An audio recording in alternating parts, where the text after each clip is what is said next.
Boa tarde, oração ação, se reunindo novamente. Tenho a honra e a alegria de receber cada um de vocês. Muito bom.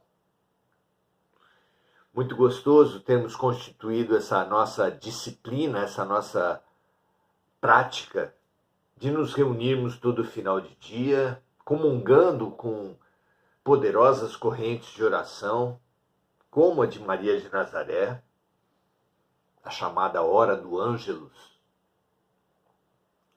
Muito rico, muito rica essa prática, essa troca, essa comunhão.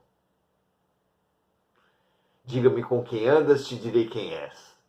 E a oração faz isso como ninguém, como nada. Orando juntos, ensaiamos a confraternização, a fraternidade, o amor que um dia vai unir cada um de nós a toda a criação e ao todo da criação, amando a Deus sobre todas as coisas e ao próximo como a nós mesmos. É o mandamento maior, trazido e exemplificado por Jesus, o qual é o nosso único destino inescapável. Todos nós nos integraremos em nós, entre nós e com o todo, pelo amor, mais cedo ou mais tarde, sendo da nossa liberdade que caminho tomar, mas sendo inevitável alcançarmos esse destino. Muito bom estarmos aqui, então, muito bom darmos passos. Mas são passos pequenos. Nada melhor do que, mesmo diante de uma muito longa caminhada, dar passos pequenos no sentido correto. Especialmente se nós, como tem acontecido com todos nós, temos infelizmente dado passos contrários ao amor, favoráveis à fragmentação pelo egoísmo, pela violência. Diante desse passado, dessa nossa prática, qualquer passo no sentido da fraternidade, da compaixão, da solidariedade, precisa ser festejado. Confraternizemo-nos, porque isso é alegria. Confraternizemo-nos, porque isso é dar passos no sentido da fraternidade. Confraternizemo-nos, porque dar passos no sentido da fraternidade é avançar para o amor. Muito bom estarmos juntos. Vamos então ao nosso O Consolador, Chico Xavier e Emmanuel, respondendo 411 perguntas, passando em revista o conhecimento humano nas suas três vertentes: ciência, filosofia e religião. Já estudamos, refletimos sobre as perguntas relativas às ciências. Estamos no meio das perguntas relativas à filosofia. E entraremos nas perguntas relativas à religião daqui a pouco. Perguntas as mais inteligentes, respostas as mais sábias, de forma que é precioso que tenhamos tomado essa decisão de juntos estudarmos esse livro. Que isso expanda a nossa consciência, nos integre pela fraternidade, nos encorajem e nos dê lucidez, porque coragem e lucidez são duas maravilhosas ferramentas para vencermos todas as provas, todas as situações que ainda precisaremos enfrentar. Muito bom. Vamos lá questão número 160.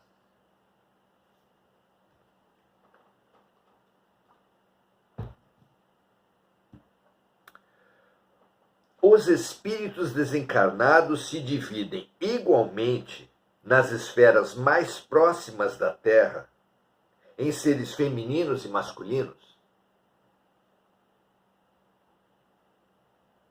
Essa é uma questão interessante. Se os espíritos revelaram para Kardec em O Livro dos Espíritos que espíritos não têm sexo, por que tantas aparições de espíritos revelam entidades masculinas e entidades femininas, brancas e outras pretas, ricas, outras pobres? Por que a aparência dos espíritos é tão similar àquela aparência que eles tiveram durante a vida? É legítima a questão, autêntica essa dúvida. Vamos lá? Vejamos a resposta de Emmanuel. Nas esferas mais próximas do planeta, as almas desencarnadas conservam as características que lhes eram mais agradáveis nas atividades da existência material, considerando-se que algumas que perambulam no mundo com uma veste orgânica imposta pelas circunstâncias da tarefa a realizar junto às criaturas terrenas, retomam as suas condições anteriores à reencarnação, então enriquecidas, se bem souberam cumprir os seus deveres no plano das dores e das dificuldades materiais. Então revela aqui Emmanuel duas situações para a vida após a morte, quanto à aparência dos espíritos. Uma boa parte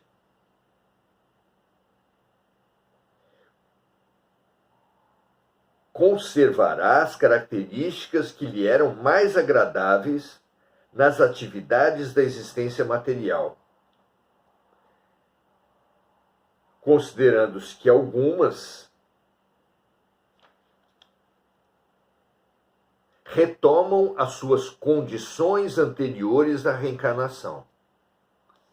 Como explicar isso? Em primeiro lugar, os espíritos nos revelam que ponto de convergência entre diversas filosofias, temos um corpo espiritual. Paulo de Tarso fala isso. Assim como temos um corpo material, temos um corpo espiritual.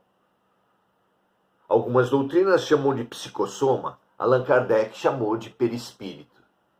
O nome realmente varia, mas convergem as diferentes visões para que temos um corpo espiritual. Os espíritos, nos avançando sobre isso, revelam que o corpo espiritual é amplamente dominado pela mente, é determinado em sua forma pela mente humana. Vejam, meus amigos, minhas amigas, a dificuldade que qualquer um de nós teria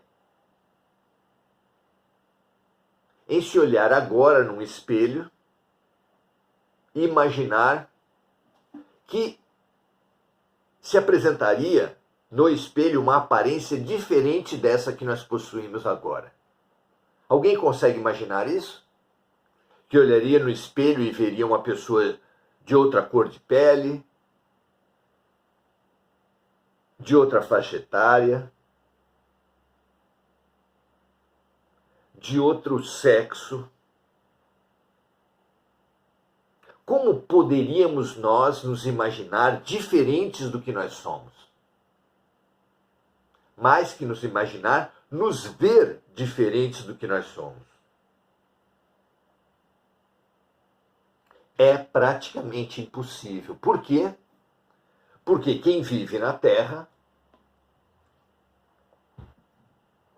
quase que inevitavelmente se identifica com a aparência que possuiu. Quem observa minimamente a ação da mente humana sabe que é quase que inevitável nós nos identificarmos com a aparência que possuímos. De forma que os homens se supõem homens, as mulheres se supõem mulheres, os brancos se supõem brancos, os pretos se supõem pretos, e assim os japoneses, indígenas, os orientais, os indígenas, os brasileiros, os africanos, os australianos. Claro que essa não é a nossa realidade, claro que os espíritos em si não possuem essa ou aquela aparência, e mais, claro que quando realmente dominarmos essa verdade, teremos um potencial enorme de autopacificação. Por quê?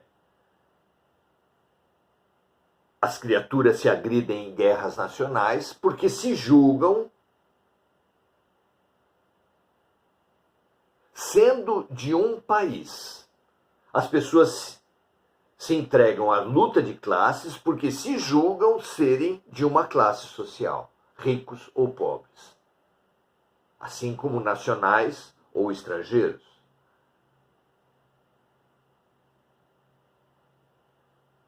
Empenhamo-nos nessa absurda guerra dos sexos, que tem gerado tanto feminicídio, uma tragédia moderna, ou que se acirrou muitíssimo nos últimos tempos.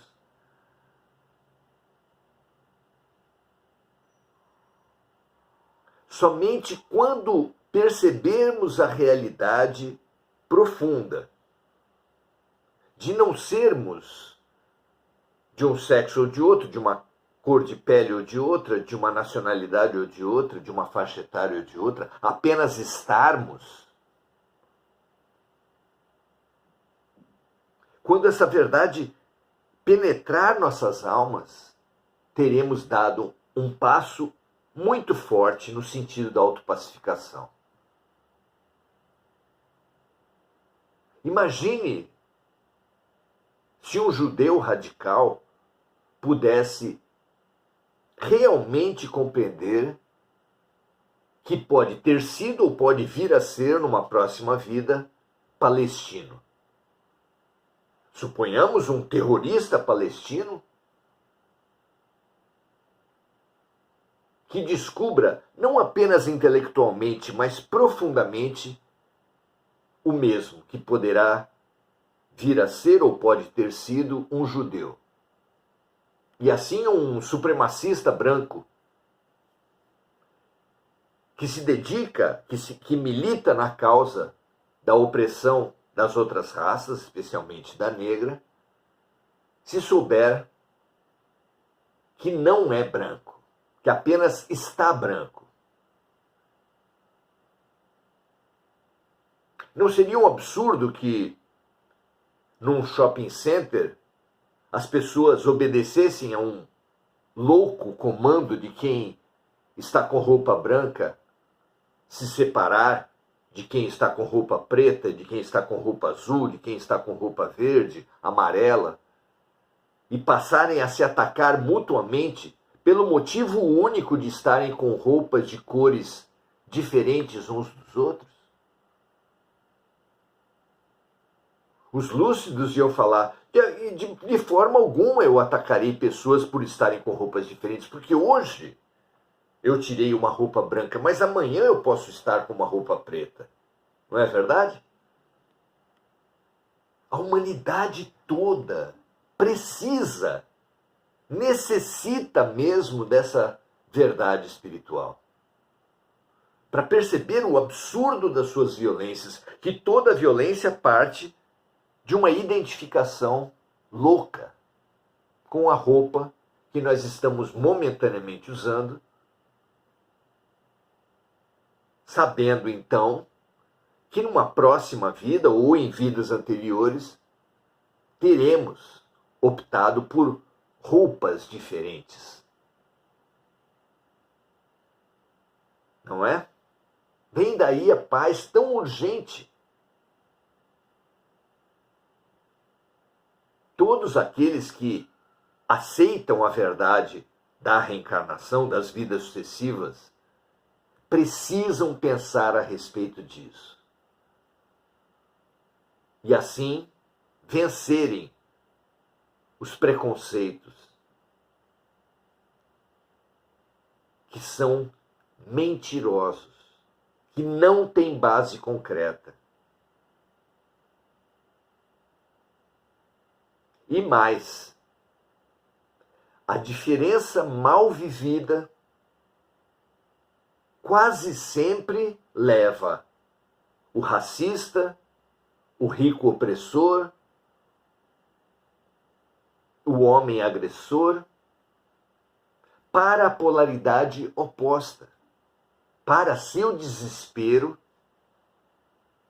os ricos podem renascer pobres, os brancos podem renascer negros, especialmente se mantiverem intolerantes, fanáticos contra os diferentes. Urgente compreendermos isso, para assim nos pacificarmos, nos transformarmos e lançarmos base em nós, lançarmos paz em nós para ingressarmos na sociedade de paz que atingirá toda a Terra. Como disse Mahatma Gandhi, luminosamente, faça em você a paz que deseja para o mundo.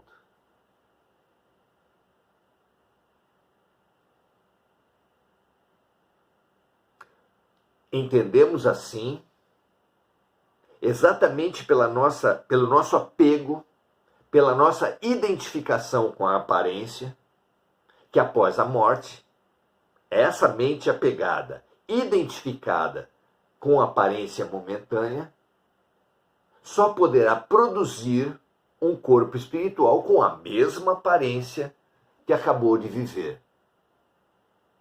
Exceção feita aqueles que repudiarem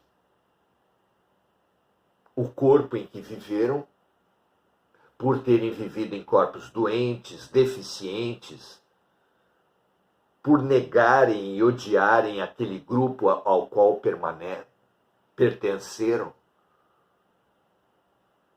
Esses poderão buscar aparência de vidas anteriores, assim como espíritos de medianamente evoluídos para cima poderão optar por aparências com as quais se identifiquem mais, aparências de vidas nas quais tiveram grandes ganhos evolutivos.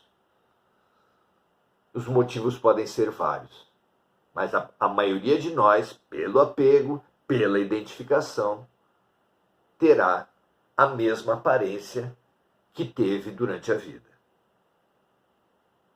Termina Emmanuel dizendo o seguinte: dilatando, porém, a questão, devemos ponderar que os espíritos, com esses ou aqueles traços característicos, estão em marcha para Deus, purificando todos os sentimentos e embelezando as próprias faculdades, a fim de refletirem a luz divina, transformando-se então nessas ou naquelas condições em perfeitos executores dos desígnios do Eterno. Quanto mais evoluído é um espírito, mais memória, mais lucidez das vidas passadas ele conquista. E é assim que espíritos medianamente evoluídos escolherão sua aparência no corpo espiritual, como nós escolhemos a roupa que usaremos ao longo de um dia. Imaginamos o que vamos passar ao longo daquele dia e escolhemos a roupa em função disso, da temperatura, do clima, das necessidades de cada lugar que frequentaremos. Assim, o espírito que se apresenta num terreiro de Umbanda como o Preto Velho ou no centro espírita poderá e frequentemente poderia utilizar-se da aparência de filósofos, doutores, líderes políticos, artísticos. E frequentemente os pretos velhos são espíritos que, para nos instruírem a respeito da fundamental lição da simplicidade e da humildade, se revestem com a aparência de pretos velhos, para nos ensinar pelo exemplo essas lições fundamentais. Mas não tenhamos dúvida, é apenas uma roupagem que ele escolhe para atender fins específicos junto à humanidade da Terra. Muito bom sabermos disso, não é? Há pessoas que se dizem kardecistas, que se dizem cristãs, às vezes em posições de destaque no movimento espírita, que renegam os pretos velhos, dizendo que espíritos realmente evoluídos não poderiam falar com tantos erros de português. Eu chamo isso de racismo espírita. Tão absurdo que é.